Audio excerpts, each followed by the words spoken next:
see health as just physical. There's a physiology, there's molecules. Sure, you have a body, right? It's very physical. And you have a mind. There's a lot of thoughts that run through it, right? Some are good, some are bad, some are ugly. You have emotions. We're looking at somebody with our eyes, right? And so as a doctor, people are gonna look at labs, they're gonna look at symptoms, things like that. But when you do a cadaver lab and you're actually working with this body. There is something shifting in society where if something's wrong with someone, they don't necessarily, the first thing is let me go to the doctor. Maybe our parents, our grandparents, but now it's like, well, what are people looking to? It depends.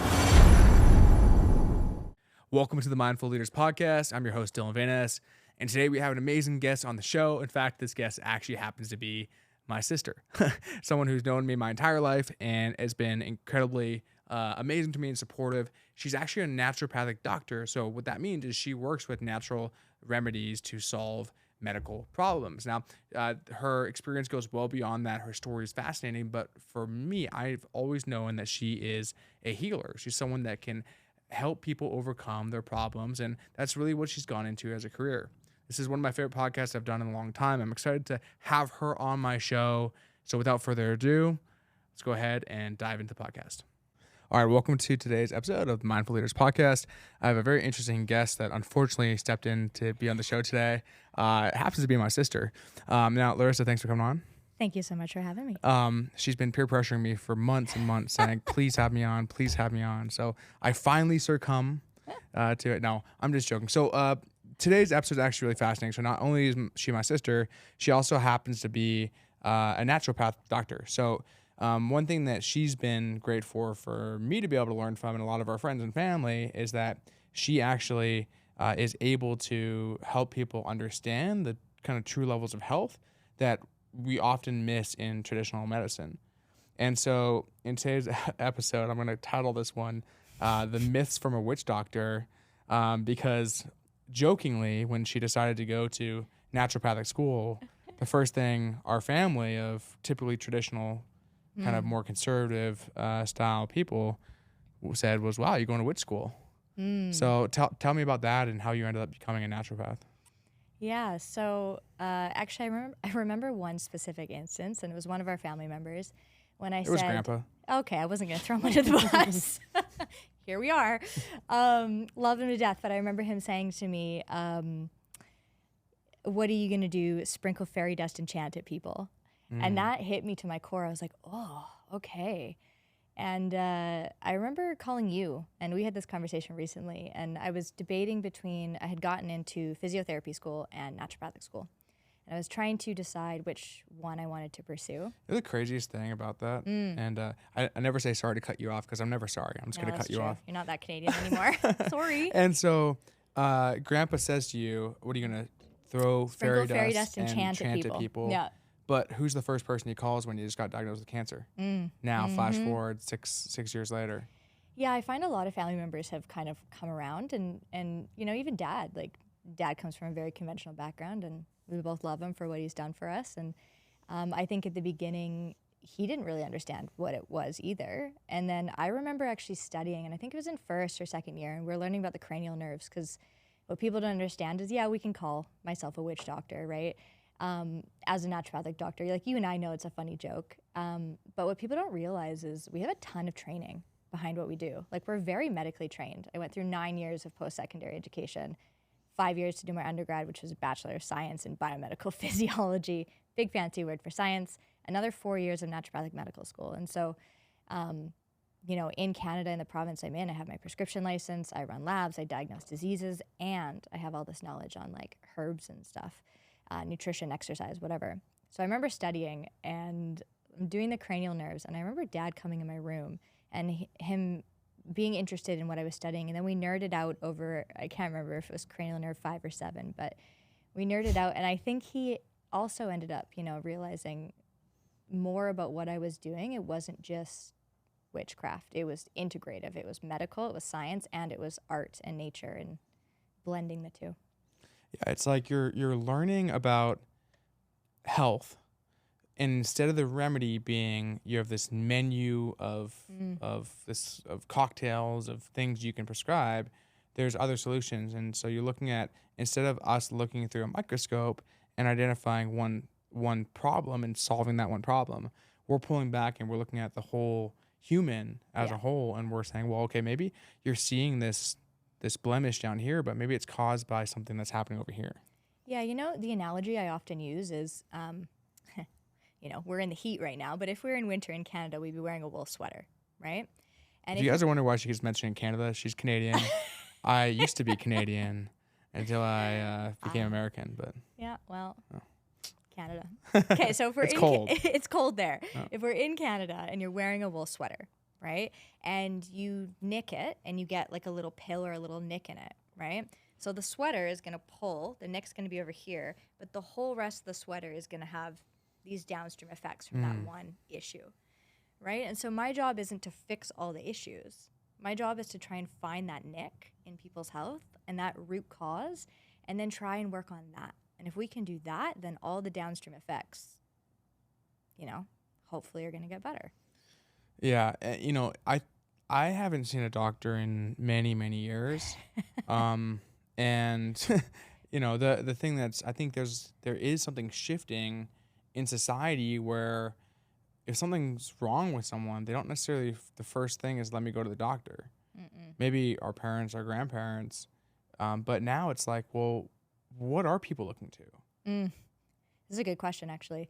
I find by the time people get to me, I'm actually their last resort, which is really sad because I think a huge piece of what I do is preventative health.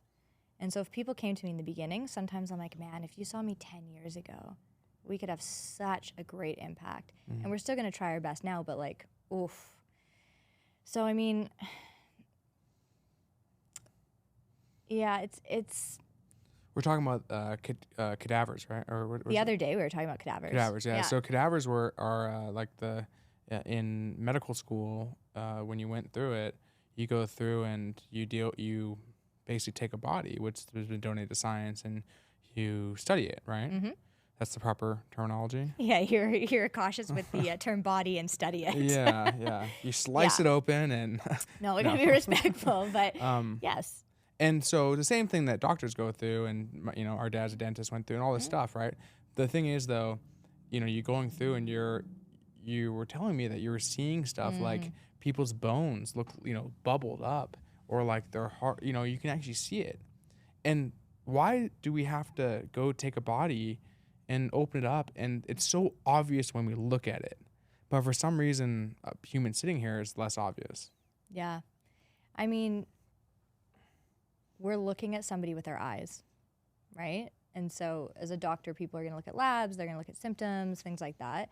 But when you do a cadaver lab and you're actually working with this body and you're looking at it, because you have the option to look at everything. So when we went through it, our process for cadaver lab, and I explained this to you the other day, was we did layer by layer. We worked on the skin, the muscle, the bone, the digestive tract. So you took a body and the first thing you do is you take a scalpel and you start peeling the skin off. Yeah, we're getting into detail here. We're going to lose some people. Yeah, we won't go too graphic, but basically the point is we do it layer by layer, and I'll share one piece. I don't think I shared this with you the other day, actually. We had a bunch of different donors in the room, and so when we got to the part where we were looking at their fat, actually the fat tissue, we actually had them side by side so we could compare. And the really interesting thing is you looked at all these donors and they're all different. And I think in that moment I realized, okay, so person X comes in with diabetes, person Y comes in with diabetes. They both have diabetes, but I'm going to work with them very differently. And when we got to see those cadavers, it was very eye-opening because although they're all people, right, they all looked completely different. And I think this is getting to your point of when you actually look at a body, when you have access to looking at the entire thing, we can see what's going on with the bones and everything. But if you're just asking somebody questions, you miss a lot of things, especially if you're in segmented boxes, right? If your role as a doctor is a rheumatologist, which is like a pain doctor, or maybe your role is a neurologist, which is a nerve doctor, or a cardiologist, and you're looking at the heart, that's all you're looking at. You're not looking at the entire picture. You're not looking at the whole person usually, right? It's quite segmented. So people get stuck in it's a bone issue, it's a heart issue, it's a nerve issue. Whereas like functional medicine and naturopathic medicine, I get to look at the whole person. I get an hour in my initial appointments, and I ask them literally every question under the moon, from how's your head all the way to how's your big toe.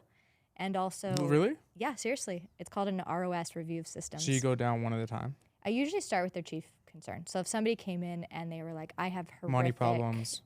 I actually ask people about their stress. Oh, okay. And often, you know what's funny, Dylan? Often I have patients who come in and they think they know what they're getting. It's a therapy session. No, seriously, they'll start like this. And then at the end of the appointment, they're like, my daughter told me to come here or something like that. It's usually my wife. And they're like, and then at the end of the appointment, their body language is really open like this. And I've had a few patients walk out and go, wow, that felt like a therapy session. I'm like, yeah, I'm trained in counseling, but you just didn't know that. So I ask people, I'm like, when did this start? What were you going through? What was stressful, right? It's not only looking at the entire person and their medical history, but it's also looking at what is the root cause. When did your diabetes start? Did it start when your husband died and you were really stressed and you couldn't manage everything yourself? Then we need to work on that, right? And the blood sugar, but yeah. Yeah, it's so what do you notice when someone comes in, you sit with them for an hour, you're asking these questions, like how long does it take you to know what's wrong with them? Oh, that's a great question. It depends. So as I've been getting more in tune with like my own body again and myself and a little bit of what I call the woo, which is like energy stuff, sometimes now I'll sit with the person in the first 5 minutes. I know what's wrong. But I also need to do my due diligence in, okay, maybe there's a piece of intuition there. Maybe they've told me key things. I'm going to do my due diligence with the rest of the hour and make sure, right? I'm going to like talk to them about labs and make sure that I can investigate the cause. But sometimes it's very obvious. I remember this. They have no idea though. No, I don't. I know in the first 5 minutes, I don't go, you know what's wrong with you? You had trauma at 10 years old. No, like, you know what I mean? Sometimes you can tell. Other times people are very closed off to start. And so I go through all the physical stuff first. I don't ask them like, what happened when you were 10 years old to make this start? You're saying there's like things that happen to people that are causing health issues? Correct. What do you mean by that? So a lot of the times when someone comes to me with any sort of health issue, I ask, when did it start? It's like probably the first or second question I ask. And then I want to dig deep and kind of go back through their life timeline and ask, like, okay, this started like when you were 10. What was happening when you were 10? And sometimes people say, oh, my parents got divorced. Other times people say, I was in a really like unstable household, or my dad was an alcoholic, or people will say different things that happened to them. And I don't know if do you know Gabor Mate's work? No. No. He's a medical doctor actually out of Vancouver, and he does a lot of psychology stuff, a lot of trauma, nervous system, healing, and he talks about asking the question, what happened to you? And so when we look at health, it's not just the physical. There's things that we're dealing with, thoughts, trauma, mental health stuff that affects the rest of our body. So just to be clear though, you're not, people aren't coming to you and you're just giving them, oh, like, this happened to you. Like, yeah, good luck with that, right? Send them on their way. What I think you're saying is that you're looking at not just necessarily the body, but the whole human experience. Like what's actually happening to that individual or throughout the whole timeline, right?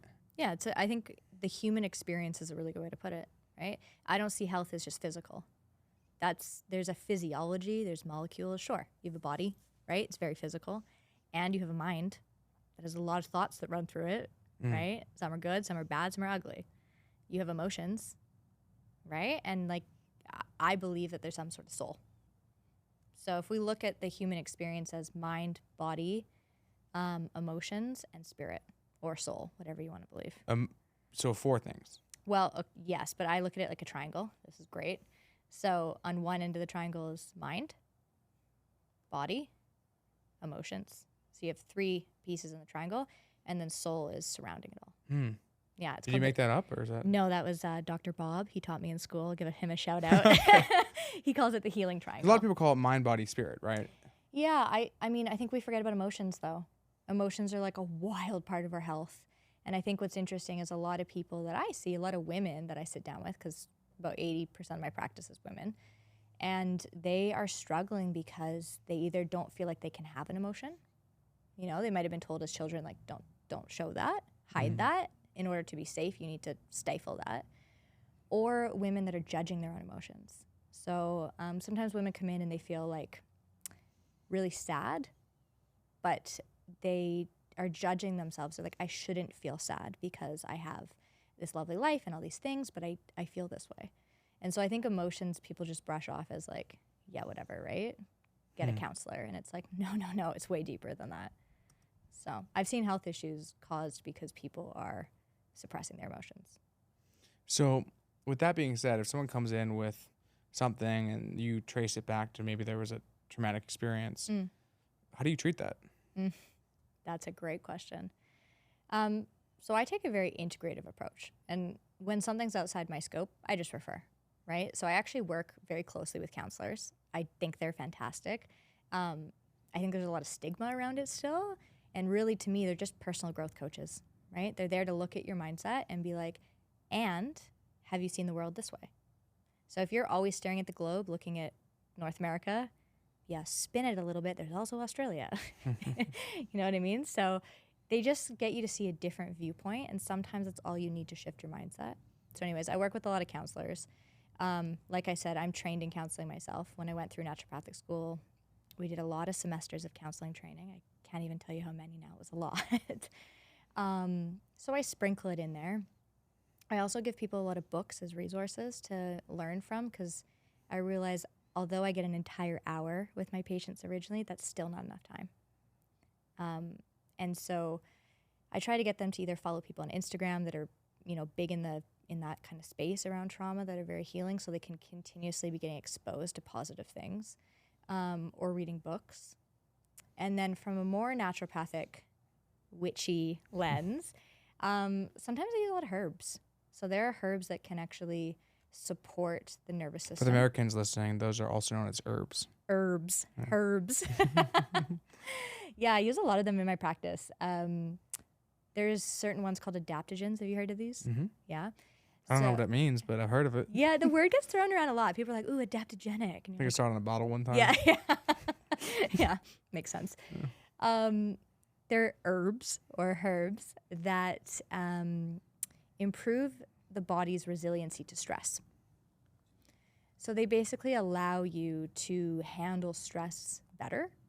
And they can either calm you down if you're feeling really anxious, or they can kind of lift your spirits up if you're feeling a little bit low. So yeah. How is that woo? Well, it's not drugs. It's not pharmaceutical medicines, right? But there's things. I'm saying it's more alternative. Woo, we can get to all the energy stuff too, but I'm saying on the spectrum, you have surgery, drugs, and I'm talking pharmaceuticals, right? You have the conventional medicine stuff. Then in the middle, you have natural alternatives. So like people go to the store and they buy supplements, right? Turmeric, ashwagandha is a big one these days, vitamin D, whatever. People buy supplements. And as we go further, mushrooms and stuff, would you like put that in that group? Yeah, like reishi and turkey tail and stuff. Yeah, that goes in there. And then down here, I say yeah, like I know what those are. Yeah. You never used reishi? No. Oh, it's such a good mushroom. I was thinking like chaga mushrooms. You can make a tea with them. Yeah. So you know one. Yeah, good for you. Then you go further down the spectrum and you get more of the woo stuff. So the energy healing, craniosacral, maybe acupuncture, some people would put in that realm, somatic therapy, all that kind of stuff. Woo. So if I can paraphrase Arthur C. Clarke, he said that any technology that you don't understand would be perceived as magic, right? And Good so quote. the idea is, like, theoretically, let's say we lived in a world where the middle ground, let's say, was turmeric and all these other things, but the norm was cranial sacrum or acupuncture or other stuff. And then some guy comes around and says, hey, I have this thing called Advil. Yeah, people would be like, what are you talking about? Yeah, that becomes the woo. And so what's interesting is the only reason that is the woo is because, well, the scientific community hasn't necessarily accepted that and studied it to the degree that they have pharmaceuticals. And there's also a little bit less money in the woo. That's one factor, right? If I can help through acupuncture, put needles in you, why would I sell you this expensive medicine? Yeah, so I think money is a part of it. The other thing that doesn't get enough attention is the fact that how are you going to study that? Because the gold standard in the conventional community is an RCT, which is a randomized control trial. So you have a group of people that take the drug and a group of people that take a sugar pill, and then you find out which one works better, right? In the more woo energy world, how are you going to study that? And so if we consider the gold standard as something that fits a model of pharmaceuticals, anything outside that model isn't going to, how are you going to study it? Because it doesn't fit into the box, right? It's like shoving a circle into a square box and you're like, it's not fitting. So we can't, what you're saying is through the traditional process, the scientific process, we can't prove or even necessarily disprove the woo stuff because the testing process doesn't apply to it. I think it needs a different model.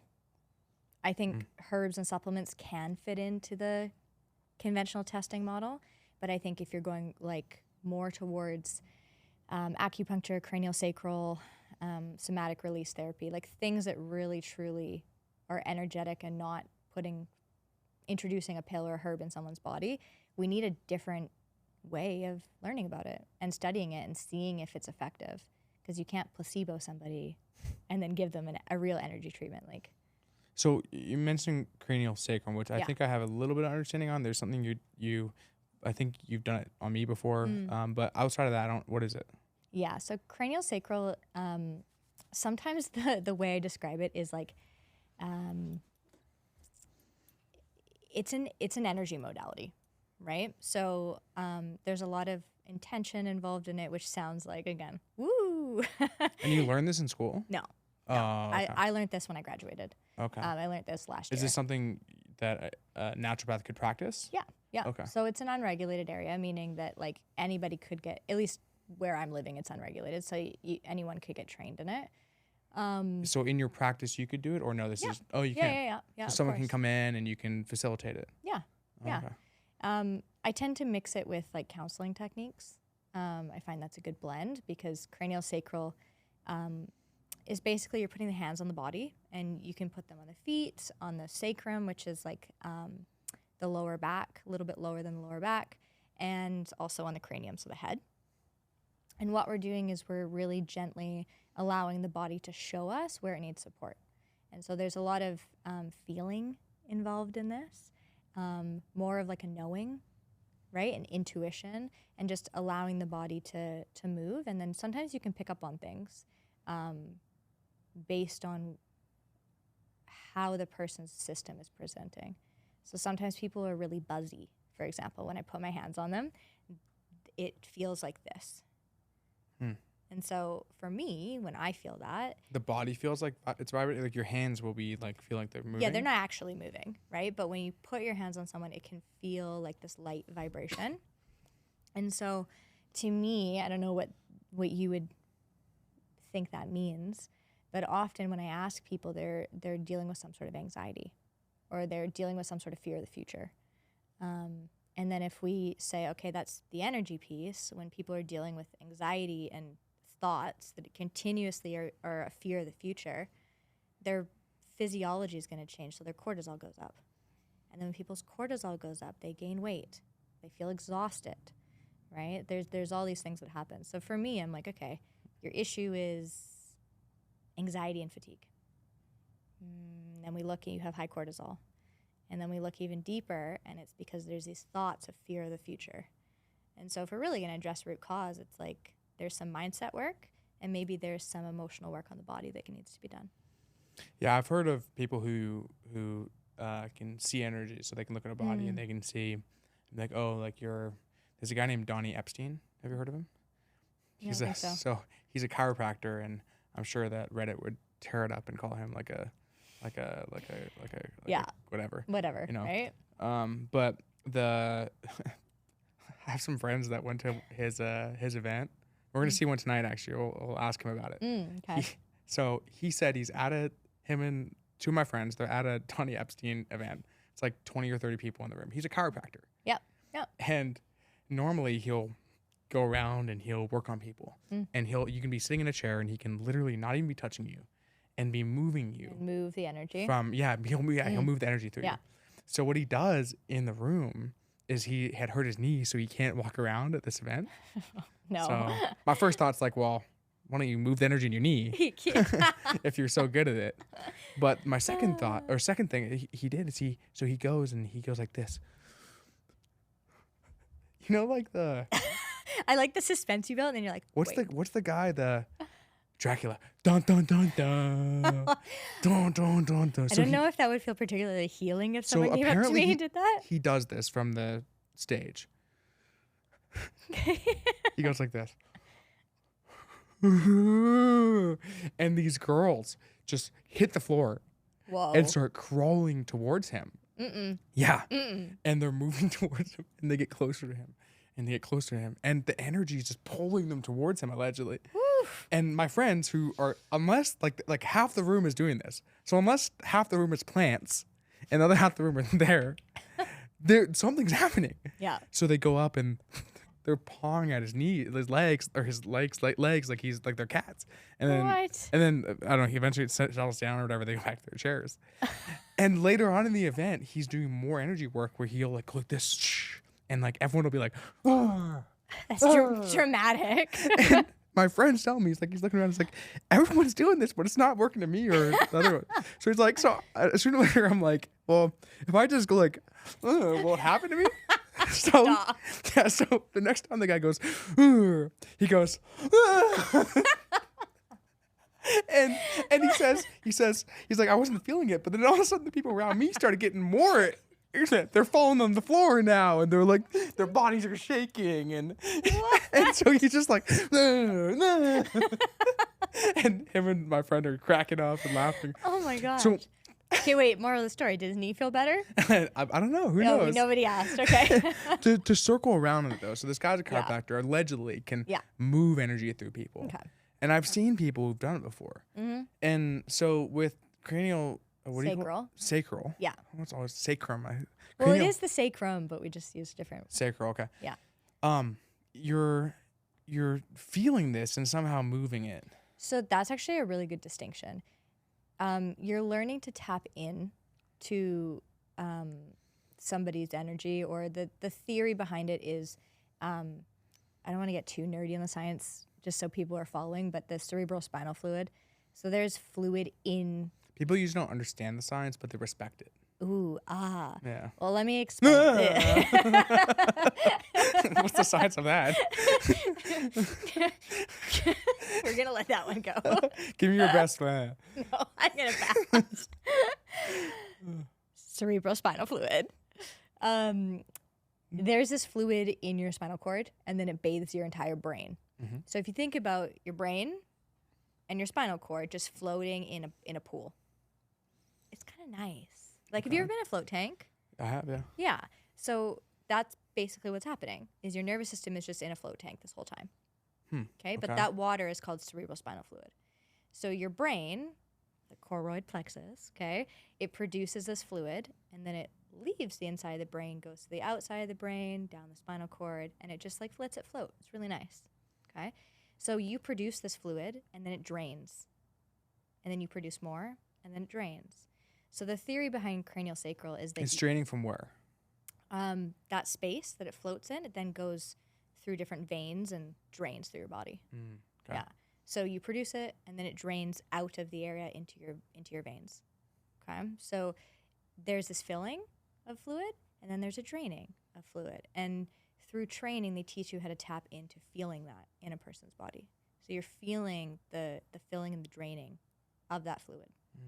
Yeah. I don't know where I was going with that, but... And moving the energy. Yeah, so, thank you. So I'm not moving anything. And this is the key. I'm feeling it.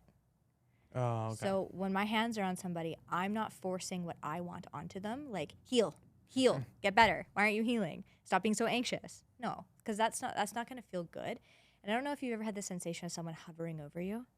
Yeah. Yeah, it doesn't feel good, right? But if you just had the sensation of someone sitting beside you and you felt supported, that would probably feel better. Yeah, it's like when someone tries to give you advice.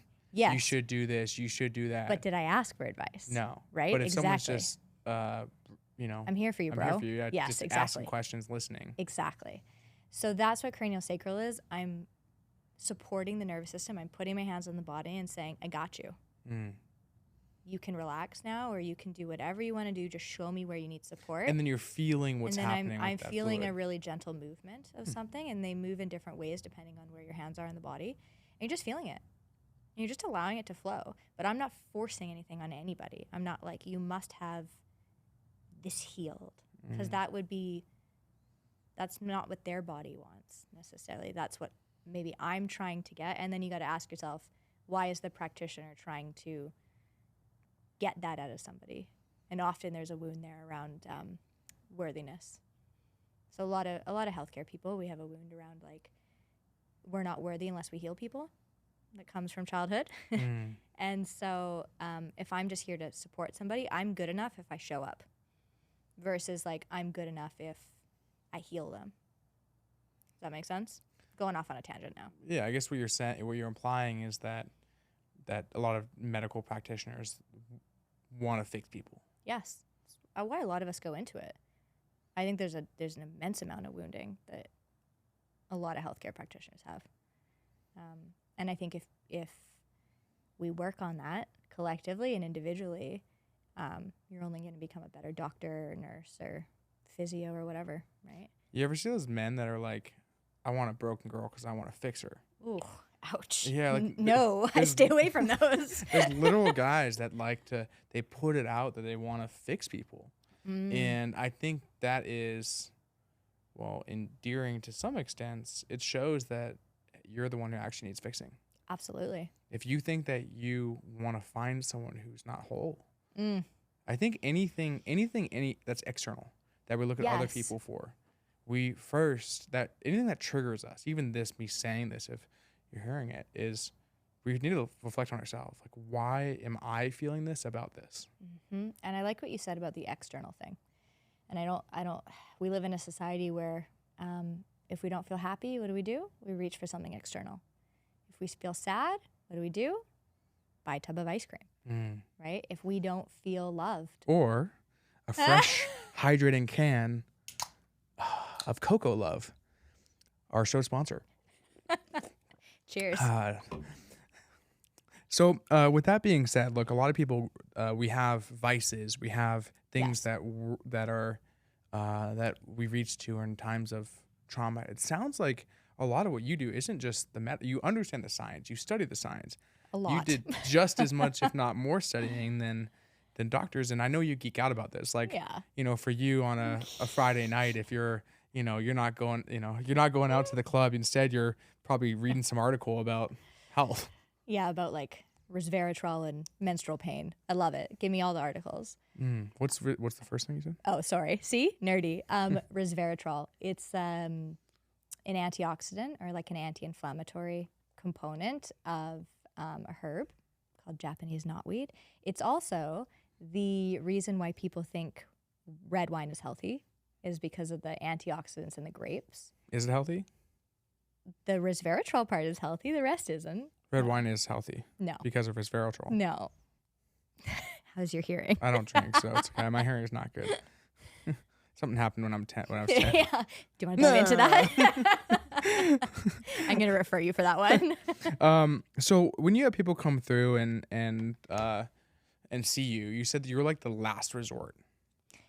Yeah, I wish I wasn't, but I often am. And I think part of it is people don't actually understand what I do, right? I just told you I have a conventional background. I have an undergrad that's pre-med. It's a Bachelor of Science. Then I went to another 4 years of naturopathic school. But when you say naturopath, people are literally like, "Ooh, what do you do? Sprinkle fairy dust and chant," right? And because our scope of practice is so big, like at least where I'm practicing in British Columbia, like I told you, I can prescribe some drugs. I can run lab work. I get to diagnose diseases, right? I also can do counseling and craniosacral therapy. Some of us are trained in acupuncture. I personally don't have that certification. Other people do IVs. So there's just this huge scope. So I think when people go see a naturopath, they don't know what to expect. And I think it's a little bit of a shame. But generally what we're there to do, and what I really like doing, is treat the person as a whole. You're not a heart. You're not just a gut. You're not just a brain. You're not just a broken knee, right? Like, you're a whole person. And then the second piece is, can we find the root cause and try to support your body to heal naturally instead of just suppressing the symptoms? Long story short. Yeah. So you are looking at, again, the whole human experience and everything that's going on. Totally. And you are prescribing medicine? Yep, sometimes. Not all drugs, but we have access to some pharmaceuticals. So like blood sugar medications, blood pressure medications, certain hormones. Yeah. And how did naturopathic medicine become a thing?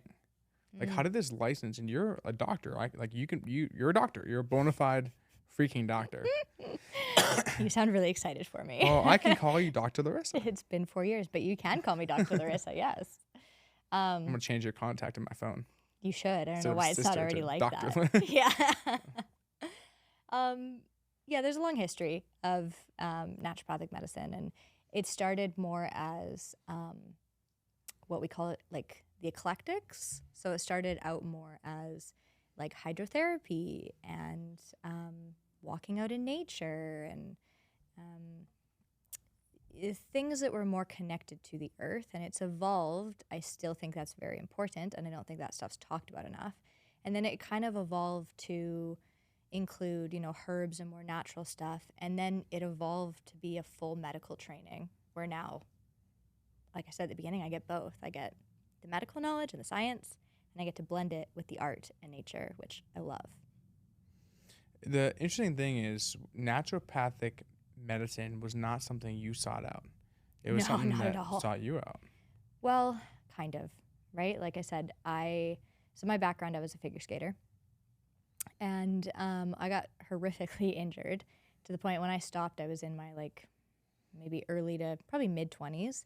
And But you were at the highest level. Like you were, yeah, you were going I say to, that like I just did it on weekends type thing. But no, I was yeah, like competing. you were training for hours a day, waking up at, the butt crack of dawn. Going, Yeah. And Yeah, we'd get to the rink at can't even remember now. I've blocked it out, I guess. Maybe like 5:30, 6 a.m. we'd get to the rink.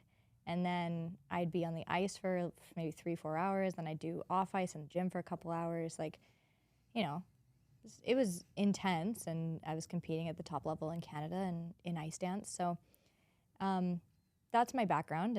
And I think very young, I understood the importance of exercise. I wish I understood the importance of nutrition when I was an athlete, but I clearly didn't because Costco hot dogs were my favorite. Which, I had a lot of inflammation. I was always injured, but now it's funny looking back and being like, yeah, I probably could have eaten a lot better. But I was always injured, and so I sought out physios, and that's what I thought I wanted to do. And then I actually got into physio school, and I wasn't that excited. And it kind of hit me. And then our lovely mother was like always kind of leaving little inception hints at, you should look into integrative medicine or like functional or like natural medicines. And I was like, yeah, whatever, Mom. And did you know this? She was always kind of leaving little hints for me. It was quite cute. The interesting thing, now that you mentioned, like she sat me down and I watched The Law of Attraction, The Secret. Oh, yeah. When I was 16. I remember her. Yeah, we both watched it. And she's like, put this on. I was Yeah, like, yeah. you telling me I can just think about a PlayStation and it'll show up the next day? She secretly puts one in your she room. puts one in my room the next day. Mom, it's working. The Law of Attraction. Santa it came. happened, yeah. Bags of money. Yeah, no, she was always very supportive for kind of the natural stuff, right? So she always left a few hints, but I was always in a conventional program learning a lot of science, and I was like, that's not real. That stuff, leave me alone. Oh, you didn't believe it? No, I almost didn't go to naturopathic school because I saw how much traditional Chinese medicine was a part of the curriculum. And I was like, acupuncture doesn't work. That was an old belief. Wow. So Yeah, you actually didn't know that, hey? You went from thinking this was woo-woo and Absolutely. now, wow. That was terrible. That was just so bad. Turning the woo-woo into wow. Can we make that your new slogan? No. Dr. Witch Larissa, turning the woo-woo into wow. That's just terrible. I'm so sorry. You Yeah. guys can all turn off now and never come back. They're like, that was a terrible podcast. Yeah, no, I fully did not believe in anything energetic. Anything natural felt like snake oil. And I remember this. In maybe we'll ask, but I hope Mom doesn't mind me sharing this. But she told me that I should go see a naturopath, and I literally said to her, "What's she gonna do?" Like, It was Robin. yeah, yeah. And I said, "What's she gonna do? Sprinkle fairy dust enchanted me?" Like same kind of line like I used. And she was like, "Shh, go." And I'm like, "No, seriously." She's like, "I'll pay for it. Go." And I'm like, "Okay, whatever. I can't walk. I can't play soccer with my friends. I'm in an immense amount of pain. I can't work out, and I'm unhappy, and I can't skate anymore, which was my love." And I was like, "Okay, whatever. Like, on the off chance this works, I'll go to this lady." I fully didn't believe in it. The last resort. Last resort, right? Exactly. And so I got to her office. You know, I probably sat there like this, all like not impressed that I was even there. And within months, she had me walking, squatting again with a barbell, without pain, fixing health issues I didn't even know were a problem. That I was just like, "Oh, everybody has that, right?" And she's like, "No." And I was on my way to physio school at the time. I'd gotten in, and I was maybe like 5 months away from starting, something like that. And I asked her, kind of like sheepishly, "So, like, how did you get into this? Like, what did you do for school?" And she kind of told me and guided me, and she offered for me to preceptor or shadow with her. And I sat down a day in her office, and I was like, yes, that was so cool. I was like, she got to see everything under the moon. That was so interesting. And that's why I originally went to naturopathic school, was for chronic pain. I wanted to do what she does and do more needling, and because my background was in chronic pain and kinesiology. And then I did that for the first couple of years in my practice, and I still do a little bit. And now my practice has really evolved to deeply treating people's root causes. So working on the nervous system, working on toxins like mold, working on gut health and hormones. But that's the story. Wow, it's interesting. Yeah. You know, had you not had that experience, you probably we'd be a physiotherapist right now. I probably and would you'd be. probably be, you'd be like, meh, it'd just be a job. Yeah, and like, I love physios. I'm not going to say anything bad against them. I think they're incredible at what they do. I work with a lot at an integrative clinic. And I think this was the perfect path for me. Like, I love having this wide scope of practice. I love being able to not only work on pain, but also work on hormones and gut health. And my days are just so eclectic and varied that I'm never bored, to say the least. So. Yeah, it's cool. I know there's a lot of people who are unhappy at some stage in life, and they didn't get that blessing you had of pivoting courses. Yeah, it really was a blessing. And I think one of the things I struggled with the most was judgment around it. You were judging it as a thing. Well, and as I was talking about earlier with emotions being a huge issue for people's health, in that moment of getting into both physio school and naturopathic school, I then had to decide what I wanted to do. And I had a lot of people around me going, "You got into one of the best physio schools in the country. Like, why would you turn that down?" And I remember just being like, because I wasn't excited about it internally. And externally, I was like, "Oh, I don't know. I'm just like exploring my options." When internally, I'm like, "No, I know what I want to do, but I'm not trusting my intuition because everybody around me is saying, go to physio school. You got into one of the best schools that's really hard to get into." Yeah. So, I mean, I think it was a lesson in not only trusting my intuition, but also trusting the universe a little bit, and then not being scared of judgment.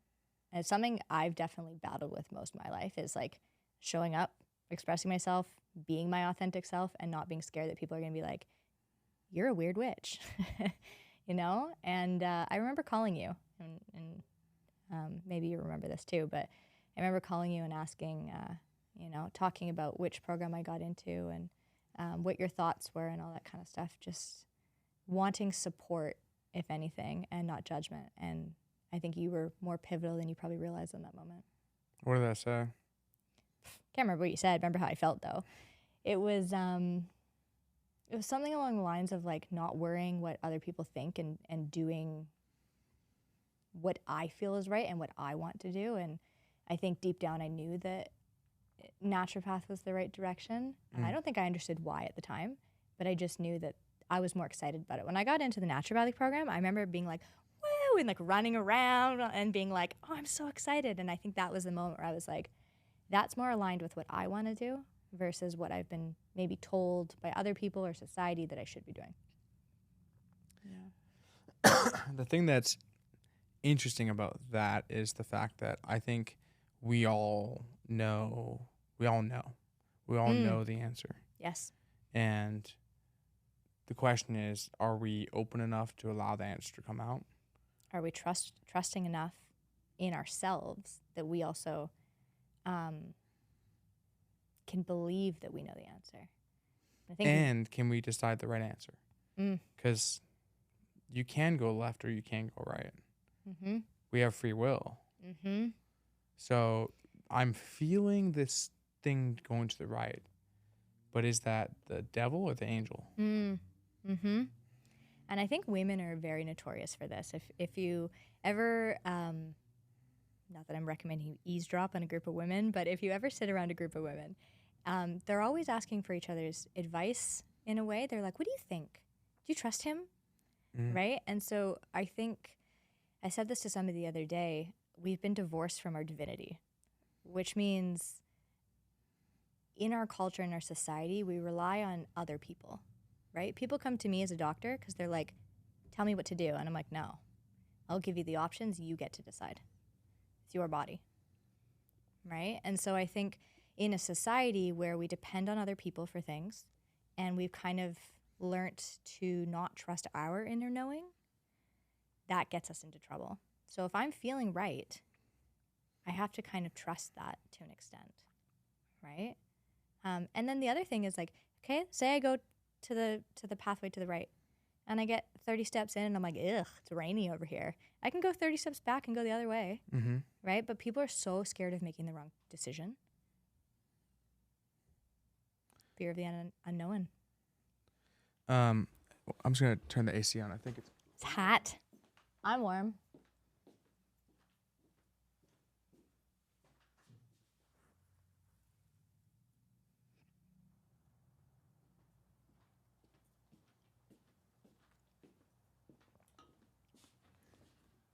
so.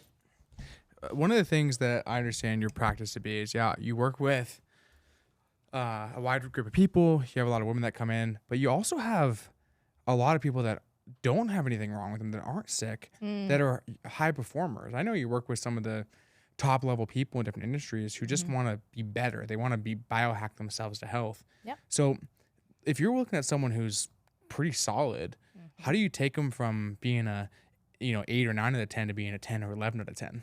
Yeah, it's a good question. So first of all, you would think people are pretty solid, right?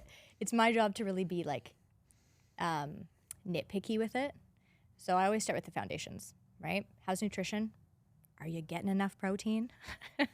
The answer is usually no for people. Are you following the food pyramid? Yeah, okay. That's one thing. Okay. Yeah, protein, antioxidants, like the foundations. Movement. Are they actually moving enough every day? What's their goal? Do they just want to be healthy? Okay, we look at like cardio, muscle mass, huge. What are they drinking? Are they drinking water? Are they drinking alcohol? Like what's going in their body? I always look at how people are breathing, which is interesting. The state of people's nervous system. So a lot of people will sit and go through their chest. Okay. Yeah, if you're listening to this on audio, not watching us, it's just chest breathing, right? So teaching people how to belly breathe, and what that does is like assessing people's nervous system state. So I think a lot of the top performing people in various industries, the number one thing they experience is burnout and stress, right? So they don't have time to eat properly. Maybe they skip their exercise to get on a phone call. And the biggest thing is people's nervous systems are dysregulated. So they are not, so if we have fight or flight and rest and digest, right? You have two kind of states that your body can flip between. Fight or flight feels like you're running away from a bear. Actually, funny story about this. I do a lot of presentations, and whenever I say that, I ask people, who here's run away from a bear? And you would think no one would put up their hand, right? Not in Canada. Every presentation I've done, 1 to 3 people have put up their hand. And I'm like, I need to come up with a new analogy. Like, who's run away from a tiger? In Vegas, it's who's here has ran away from a meth head. Yeah. Oh, gosh. the whole Everyone puts their hand up. Yeah, I need to like vary this depending on where I speak now, I guess. But And best comedians, Andrew Schultz is amazing at this. I saw him live. Oh, you did? In Canada? Yeah. And he had a ton of Canadian jokes, didn't he? Obviously. Yeah, Yeah, this is a great. I didn't put 2 and 2 together till right now. I saw his, he did a set in Dubai. Oh, did you see him live? No, I haven't seen him live, Okay. no, but I would love to. Yeah. But he's also great at, he has a great podcast as well. But in Dubai, he's literally talking about the culture, the religion, and they pan to the room, and they're all people from the UAE that are dying laughing. They're looking at their friends like, how does this white American dude know this? So he knows his target audience though, right? He does. Like not just knows them, he embodies them. You know what I mean? So actually, funny enough that you bring this up, we're gonna go just over this way for a second. He stood up there and he made a joke about Vancouver's downtown east side and how many homeless people there are. Because if you don't know, it's like a massive problem right now. It's blocks and blocks and blocks and blocks. It's not just one street. Don't they give out fentanyl? So there's a lot of drugs that have been decriminalized now in Vancouver, and so you can just do them on the street. So they're passing them out. There's like kiosks downtown on the east side of I Vancouver. haven't seen a kiosk. Where they have, I've seen videos of this where there's like, it's like a lemonade stand that kids used to set up. Oh, they definitely have tents with like. But it's drugs. Oh, So I haven't it's like, seen that. you know, Okay. like $5, for a lemonade cup. It's like Oh my $5 gosh. for a fentanyl cup now. Are you being serious? Have you seen videos on this? I don't know. Okay. This is what I imagine it would be. I have not seen that. Okay. But I can tell you, driving down like through that those blocks, it's the worst I've ever seen it. And I've lived there 32 years. How did Andrew Schultz know this? So this was the wild thing about his show is like he opens with stuff like that and everybody's laughing, right? Because, and we're not laughing at the fact that this is happening, but the way he spun it, Yes, right? it's As a probably comedian, so messed up, but yeah, hilarious. like as I'm saying this, I'm like, oh, I can see if you don't understand the problem, it would sound really bad. That wasn't the fact, but the way he made the joke as a comedian was quite funny. But the reason people were laughing is because he knew his target audience. Yeah. Yeah, it was. And then he probably goes into his regular set after that. Yeah, which was all about like him and his wife just having a kid, and so they were talking about the whole experience, which was hilarious. So, highly recommend it if you want to go watch him live.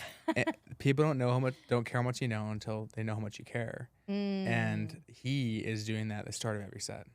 World-class comedian. I believe that he's like, he's probably the best comedian right now of our time. Oh, he's incredible. I saw this kid named Matt Rife. He sucked. I'm sorry. He was so bad. I'm just going to say it. Matt Rife, your comedy was terrible. He hit literally the guy who opened for him was better than him.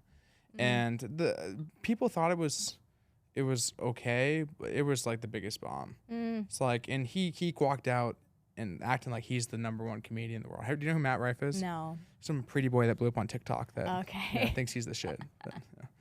Matt Rife. You're just going after him, hey? Andrew Schultz, I love you. He was great live. So that you were saying that when I don't know what I was saying anymore. you're saying that when you go and speak in front of Oh, yes. Different audiences. So we were getting back to like, how would you optimize somebody who's at like the peak performance of what they do, right? And I said, you'd think people have it down, but the first step is like, I can't assume that. Just because you're CEO of some Fortune 500 company or whatever it is and you're high achieving does not mean you have the foundations down. So I go through that first. And then I'm not going to be like, you need to meditate for 45 minutes, go walk in nature with bare feet and eat 3 meals of 4 cups of lettuce every day. Like, who has time for that, right? No, it's how do we get these foundations into somebody's busy lifestyle that is a high achieving entrepreneur, right? So I look at how to tweak that, and it's everything from exercise to nutrition to supplements. So I'm a huge lab nerd, like huge proponent to the point that I've like created an entire course teaching online wellness coaches and nutritionists and stuff how to read labs, not to diagnose, but just to understand how to make people's protocols more efficient. Love me labs, okay? So I run a lot of labs, and this is anything from genetic testing, like looking at methylation genes, which are kind of all the rage right now, but looking at people's genetics, looking at their current lab work, and not just looking at the values of, hey, you're not sick, but giving them the values where people function at their best. So they're called optimal lab values. I love doing that stuff. And like gives me, I'm like so excited talking about it right now. I'm like, I have so much joy out of being like, this needs to be better, this needs to be better, and that needs to be better. So yeah. And then there's the fine balance, right? So you can say like, here's you now, here's optimum you, but here's like, I understand that you're human and you're busy. Yeah. So here's like step 1, then step 2, and yeah, I'm not the person to be like, here's 10 supplements, go on your way. I'm the person that I build protocols. And actually, I was teaching a couple months ago at a school, and I had wrote down, okay, this is the protocol, step 1. And someone goes, there's a step 1? And I turned around from the board and I was like, yes, we build health protocols, not just take this instead of this. I'm not giving you a natural alternative to wouldn't I argue that's just you trying to have them for longer? No, because my goal is to give you an idea, the number one way patients come and find me is direct referrals. So someone else came to find me, said good things, and their friend or their family member or whatever then comes to see me. My goal is to get people better. I don't want them to need me. There's enough people that are sick. I don't need someone to stick with me for like 5 years, right? My goal is to get them better. So give them a plan. Plus, you're already packed. Like, I don't think you. You want to get them. You want to get them. The funny thing about your practice, you want them good healthy as quick as possible, so you can get more paid clients in the door. Literally, and I think it's a crappy model to be like, I want to keep you around as long as I can. Like, no, I want you to go thrive and then tell all your friends, and maybe your friends can heal too. So, how does trauma and effects? Is it something that we experience in our lifetime, or are there effects that our relatives and stuff can bring into us? Love that question. I used to think that it was just the stuff we go through. And I think there's an immense amount of information on the internet about trauma that we experience in this lifetime, right? Now, there are a few people out there and even some research now showing the effects of what we call intergenerational trauma. So these are things that get passed down through generations. And so we have research on the egg. So we know that at least 3, some people say 7, but generations of trauma that gets stored in, let's say, the egg of a woman, right? The ovaries. And the eggs that are in the ovaries. And so what my grandmother experienced would get passed down to my mom, would then get passed down to me. So that's kind of the way we think this is work. And what your grandmother experienced in her lifetime. But what her parents caused could also get passed down to you as well. Yeah, so we don't know how many generations, right? But there is some animal research on this now. And when you talk to people, and I can share, my anecdotal stuff, not my patient stories, but what I've generally seen is sometimes people will say, I have this feeling, but I've never experienced anything like it in my lifetime, but there's something nagging at me. And to me, that's a sign that, okay, we need to explore that. So sometimes, even in my first appointments with people, if they bring that up, I'll ask questions around did you know your grandparents? Did your mom ever go through anything like that? And more often than not, what will come up is, oh, yeah, actually, my grandparents went through X, Y, and Z. And, so for example, we have grandparents that were in the Netherlands during World War II, right? So they would have experienced all the trauma that goes along with that. And personally, I have always felt a sensation around fear of being trapped and restricted in my life, kind of like being imprisoned or caged in. But I have no reason to feel that way. That's never happened to me. Our grandmother was in a what do you call it? Concentration camp. Yeah, and I have deeply always felt that, always. But who talks about that? Because that makes no sense, right? People are gonna be like, you're crazy. But in the last year, I've actually started to explore that a little bit through breathwork ceremonies and somatic therapies and stuff like that. And a lot has come pouring through me. And ever since I started doing that type of work, the woo stuff, right? The breath work and emotional releasing, I barely or rarely ever feel that way anymore. I know. And who knows if we can explain why, but my theory behind it is that that was passed down because maybe that wasn't dealt with by previous generations. And I feel like I have the capacity to deal with it. Now, not everybody will, right? Some people will be like, Larissa, I got enough to deal with in this lifetime. I don't want my grandparents' shit. But I feel like I'm in a really good place and there's stability in my life that I want to resolve that so that the next generation hopefully doesn't have to. That's the way I see it. But I'm also lucky enough to have had a really awesome life that I feel like I can resolve that. So you're saying you're going to confront it and try to handle it? I already have. Breathwork ceremonies. Wild experience. Most pain I've ever felt in my entire life. Really? Oh, horrific. I felt like my hands were like handcuffed. And it was just I remember my hands just seizing up and getting this like cramping sensation. It was so painful. And then I remember coming out of the breath work and my hands were still seized up like this. And slowly it started to twitch. One opened. And the fear went through my head of like, am I ever going to be able to use my hands again? Think about what I do for a living too, right? I was like, oh my gosh. But that's what it felt like, was they were never going to open up again. And then they did. And then I had to get my friend to unscrew my water bottle because my hands didn't work for about an hour afterwards. And then it was funny. I looked at her and I'm like, whoa. And she's like, that was nice. And I was like, did you do the whole thing? She's like, no, I just took it like chill and calm. I was like, oh, I really went into it and I had a whole thing happen. But yeah, so I think trauma can get stored in the body in a variety of different ways. And it doesn't need to, at least from my own experience and from books and some research that I've read, it doesn't need to be your own experience. It can be passed down from intergenerational. And then some people believe that it can also be, like if you believe in souls and reincarnation, some people believe that it can also be like past life related. Do you believe in that? I'm starting to. Yeah. I mean, this isn't something I would necessarily jump into with a patient, but just from my own explorations of why do I feel this way when like it makes no sense, right? You've done the counseling work, you've done this and that to work on this, and you still feel that way, then I think there's something deeper to dig into. Yeah, so whether that is like you experienced something in a past life that just was never resolved, or whether that is it's been passed down generationally, who knows? Perhaps it's possible. Magic, right? This has been super fun. Is there anything that we haven't talked about you want to touch on? I mean, I could talk forever. So I think at some point we're just going to have to be like, that was nice. You know what's interesting is you're talking about the hand thing. I was, this happened a few months ago. I was laying in bed. Oh, I wonder if it was a similar timing, because that's when I did the breathwork ceremony. It was a couple months ago. Okay, but keep going. Now that I think about it, maybe it was about 6 months or more. Okay, it wasn't that long ago. I woke up, but my body couldn't move. Oh, sleep paralysis.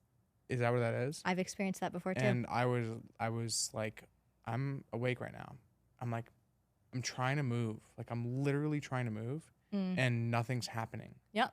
And I'm like I start like wiggling back and forth. And you feel trapped in your body, right? I'm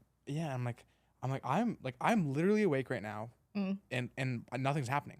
And so I started like slowly like move my body, and my body starts kind of like shaking. I'm trying to build momentum to wake my body up. Yeah. And then I'm like, so you were rocking side to side? I'm trying to. Yeah. Well. And then I'm like, I'm trying to make noise too. Oh, that happened to me. And then I eventually, after enough rocking, I got out of it. Yeah, so I had this experience, it's my early 20s, maybe. Okay, so about 200 years ago? Yeah, shush. I don't have that many wrinkles. Well, due to your, profession, obviously. Thank you. If you were a physiotherapist, you'd have a lot of wrinkles. I don't know. I might not be as stressed. Who knows? But maybe I wouldn't know how to deal with it either, so. But sleep paralysis, I had an experience, same thing. I woke up, and what was interesting? This was in our family home where we were growing up, and Grandma and Grandpa were downstairs, and I could hear them. And so I woke up, and I was conscious, but my body couldn't move. I couldn't wiggle my toes. I couldn't move my arms, nothing.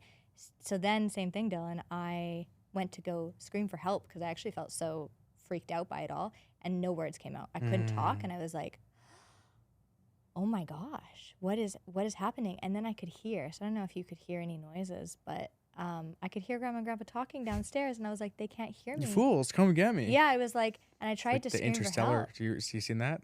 Oh yeah, When Nicolas yeah. Cage is behind with the bookshelf. I don't remember all the details. And well, time collapsed upon itself, or exists.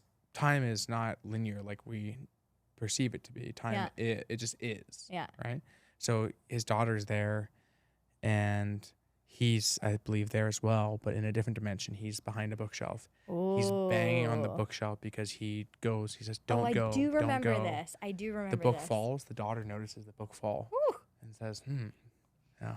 Yeah. Yeah. You're like, Grandpa, why aren't you listening to me? Well, it was one of those moments where, like, I knew they couldn't, because I wasn't speaking. I knew they, like, but I was like, oh my gosh, what is happening to my body right now? And it's interesting. You're not the only one to, like, share that experience with me. I've actually heard this a few times from various people of that experience, and it's very terrifying. But eventually I came out of it, same thing, and then just went downstairs. Like, nothing happened. It's the only time I've ever experienced it, and I don't have an explanation for it, but scary. There's an experience I had often when I was a kid, and you are probably one of the only people that experienced it firsthand. I remember this. Time for me, I would have these trances, and I actually would create them accidentally through meditation as I started to dive into meditation. But when I was real young, it would just happen, like when I was like sleeping and stuff or going to bed, where I would kind of, my consciousness would dissipate in through various things happening. And then when I came back to, like, okay, I'm back, I'm in my body, I dropped back in. Yeah. My breathing would be either really, I basically felt like time was either really fast or really slow. One time I was living in a penthouse on a condo building, probably early 20s, and I look out the window, and cars are like going by so fast. I pull up the timer on my phone, I'm looking at it, and it's just like it's just going so fast. I'm existing in a world of time where if I'm counting in my head, 1, 2, 3, it was like 7 or 8 seconds. Yeah. That was my first experience being, oh, maybe this isn't everything. Maybe there's something else. And, maybe we have a way to get there. Yeah. It's interesting you sharing that, because I remember the meditation experience because I remember you talking to me. What did I say? I came to your room. I'm like, you dude, like, looked like you saw a ghost. I was actually really concerned about you because you just had this like look on your face, and I was like, what happened? Like, I thought something like, had happened to you in the physical realm, if you will. And I don't even remember I think you just explained the situation that you were meditating and you felt like the separation happen. I went somewhere else, dude. Yeah, yeah. And I'm back, but I'm not back. Like, something's wrong. Help me. Yeah, like, that's kind of what I remember. I mean, this was a long time ago, but yeah, I remember that. And I don't remember what I said to you, but I just remember listening. And then what's interesting is, like, years later, I think I'd shared this with you, I had experienced something where I felt like I got separated from my body in a weird way. And then I didn't know how to explain it, and that was really terrifying to me. And I think for me, it's the lack of understanding. And so when people come to me and they're like, I don't believe in the woo stuff, I'm like, I deeply get it, because I was there once too. And I want an explanation for stuff. My brain is very sciencey, and I want to know everything about a topic, hence why I read research papers on Friday nights. But sometimes you can't explain this stuff yet. In the words of Arthur C. Clarke, technology that can't be explained would be called magic. And here in Las Vegas, magic is considered trickery. Ooh, that's a whole nother, we could do a podcast on that word alone. Your practice is packed to the rim. There's no way that people can even work with you, even if they're not in BC. If they were, that you probably wouldn't even have capacity to take them. Maybe they can call and try to figure out a way to work with you. Besides that, how can people find you, learn about you, work with you? Yeah, so I still do take new patients. Yes, my practice is getting quite busy. So if you live in British Columbia, I can take you on as a patient. You do have to be residing in that province, though, because that's where my license is. So if you want to work with me one-on-one, you can find me online. It's www.naturallylarissa.com. And my Instagram is naturallylarissa. And then if you are a wellness coach, a holistic nutritionist, somebody serving and coaching other people's health online, I do have a few courses that I offer. One is around blood work and just kind of understanding root cause. And the other one I'm actually launching this summer. And it's all about gut health. Cool. Yeah. Thanks for coming on. Before I let you go, I got this book here where the previous guest left a question for you. I got this idea from you. I was going to say, I feel like I gave you that idea. And you're going to answer it, and then you'll leave a question for the next guest. Cool. So I'm excited. It's cool because it's like an idea that came to fruition, too. Yeah. All right. The question is from someone who I can't read the writing. Love that. What's the one thing most people would not know about you in your personal life? Oh, I feel like that's such a good question for me. What's the one thing people would not know about me in my personal life? I actually think it's how witchy I am. I think there's a huge piece that I don't show and don't allow everybody to see, partially because there's a fear of like loss of belonging.